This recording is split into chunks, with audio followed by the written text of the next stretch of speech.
I struggle with low libido and struggling with anxiety.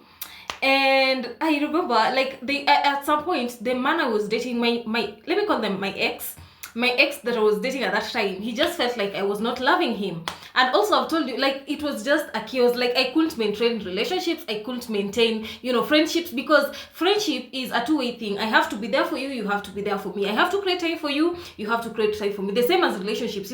My man at that time just felt like I didn't like him. It's because I had low libido. Let me tell you something. You have not. How can you think of erotics when your mind is in the survival mode? People struggling with anxiety are always worrying about something. Their mind is always busy. They are in the survival mode. They're in the fight or flight mode, so they don't have time to think about reproduction.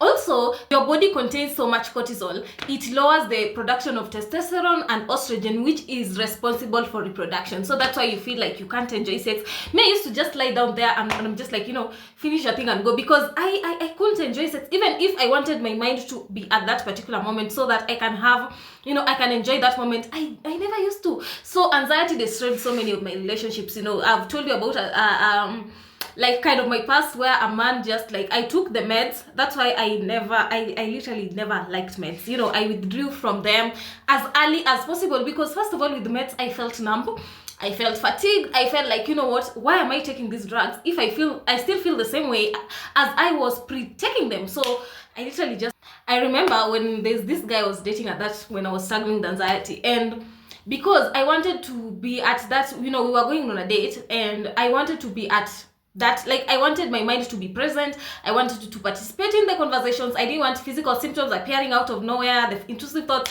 So I don't know, something just told me to take those meds, and like, it was during the day, and those meds were to be taken at night. Most of these, antidepressants, SSRIs, you are supposed to you take them at night. So me, when I thought that when I take them during the day, then my thoughts, my physical symptoms will just literally disappear.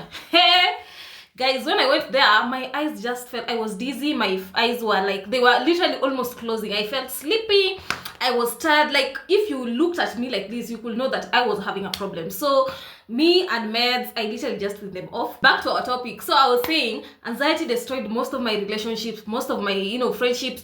I couldn't enjoy sex, so I had to, at some point, the person I was dating just felt like I didn't love them enough. I couldn't even receive their phone calls, and that's how I lost relationships. So first of all, if you're not doing sex, if you're not participating in intimacy with your partner is there complaining, can you up your game and all that stuff, it's because you have conditioned your brain. Let's say you're avoiding sex, you have conditioned your brain that really there's a problem there, and the moment you're gonna engage in that act, the moment you're gonna be on top, then you're gonna have more of anxiety symptoms. So if you're avoiding sex because of anxiety, if you want to have sex, just have it without putting anxiety in mind. That's how you retrain your brain. Otherwise, if you avoid it, if you add all those fears, all those stories about sex, then you're gonna have anxiety when you want to have sex. So you gotta do the act, and as you do it, you're retraining your brain, and you will not have anxiety when participating in the act. And also, as your nerves heal, as your nerves desensitize, the cortisol also reduce, and the testosterone, the oestrogen that is responsible for reproduction,